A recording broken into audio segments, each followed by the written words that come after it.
সেনাবাহিনীর এমন ভূমিকা নিয়ে অনেকে বিতর্ক করছেন যে আসলে সেনাবাহিনীর কি এটা উচিত হয়েছে কিনা। মানে যারা এই অসাধু কর্মকর্তা বা ব্যক্তিরা ছিল তাদেরকে কেন সেনাবাহিনী আশ্রয় প্রশ্রয় দিয়েছে, তাদের প্রত্যেককে খোলা মাঠে ছাইরা দেখ।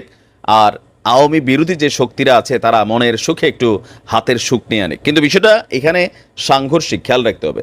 একজন ব্যক্তি যত বড়ই অপরাধী হোক, বাংলাদেশের যেই সিস্টেম হচ্ছে, বাংলাদেশ না সারা পৃথিবীতে, তাকে আইনের আওতায় এনে বিচার করতে হবে।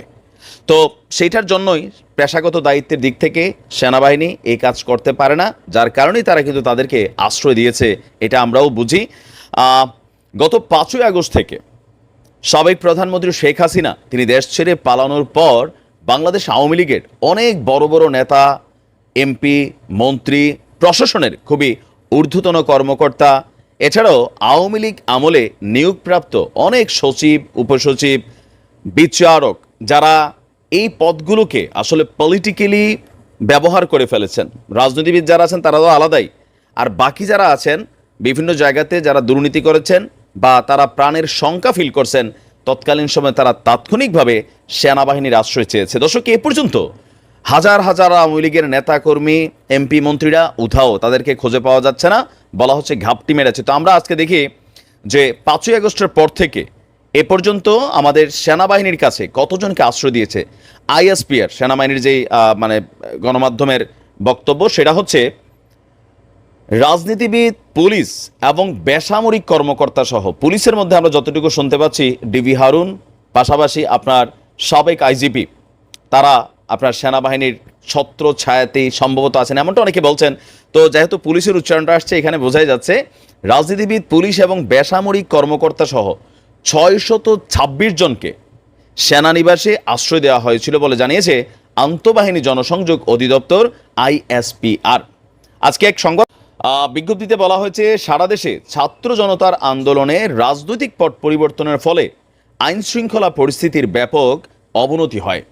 সে সময় প্রাণহানির সংখ্যায় 5 জন বিচারক, 24 জন রাজনীতিবিদ, 28 জন পুলিশের কর্মকর্তা, 487 জন পুলিশ সদস্য, 19 জন বেসামরিক প্রশাসনের কর্মকর্তা এবং বিভিন্ন পাবলিক বিশ্ববিদ্যালয়ের কর্মকর্তা 12 জন এবং তাদের পরিবারের 51 জনকে বাংলাদেশের বিভিন্ন সেনানিবাসে আশ্রয় দিয়েছিল সেনাবাহিনী।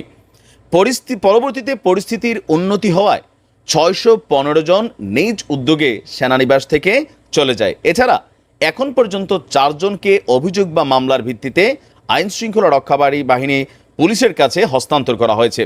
বর্তমানে 3 জন এবং তাদের পরিবারের 4 জন সহ মোট 7 জন সেনানিবাসে আছেন। তাহলে আমরা ধরতে পারি যে 615 জন নিজ নিজ উদ্যোগে চলে গেছে, তারা কারা?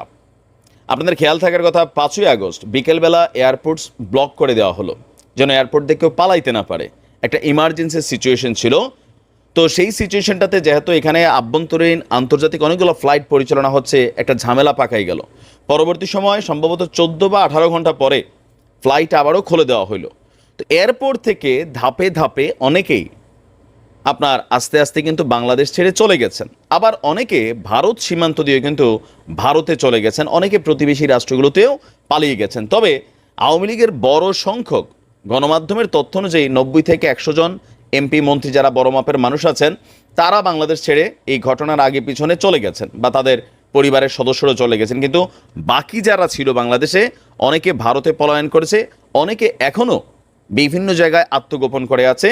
তবে আত্মগোপনটা কারা করছে? আমি বিশ্বাস করি কোনো পরিচ্ছন্ন আওয়ামী লীগের রাজনীতিবিদ তিনি আত্মগোপন করেন নাই। আবার কিছু কিছু ক্ষেত্রে হয়তো করা লাগছে, কারণ গুজবে বাঙালি, আমাদের বাঙালিদের মধ্যে এই একটা কি বলা হয় যে হায়না মেন্টালিটির অ্যাক্টিভিটিস আছে।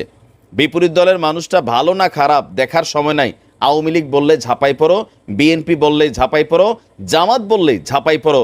এই মেন্টালিটিটা গত 53 বছরে তৈরি হয়েছে। আর এজ এ রেজাল্ট সেনাবাহিনীর কাজ হচ্ছে দেশ এবং জনগণকে নিরাপত্তা দেওয়া। তো সেই জনগণ কি দুর্নীতিবাজ নাকি ভালো, সেইটা আসলে ওই মুহূর্তে আইনশৃঙ্খলা রক্ষাকারী বাহিনী দেখে না। সেনাবাহিনীর বক্তব্য হচ্ছে যে ওই মুহূর্তে অন ইমার্জেন্সি সিচুয়েশন সেনাবাহিনীর দায়িত্ব ছিল যেন প্রাণহানির ঘটনাগুলো না ঘটে, সেই কারণে সেনাবাহিনী এই দায়িত্বটা নিয়েছে। তো এখন কারা কারা ছিল বা এখনও কারা আছে, এটা নাম পরিচয় সহ স্পেসিফিকলি এখনও আসে নাই, হয়তো বা সামনেগুলা প্রকাশ করা হবে।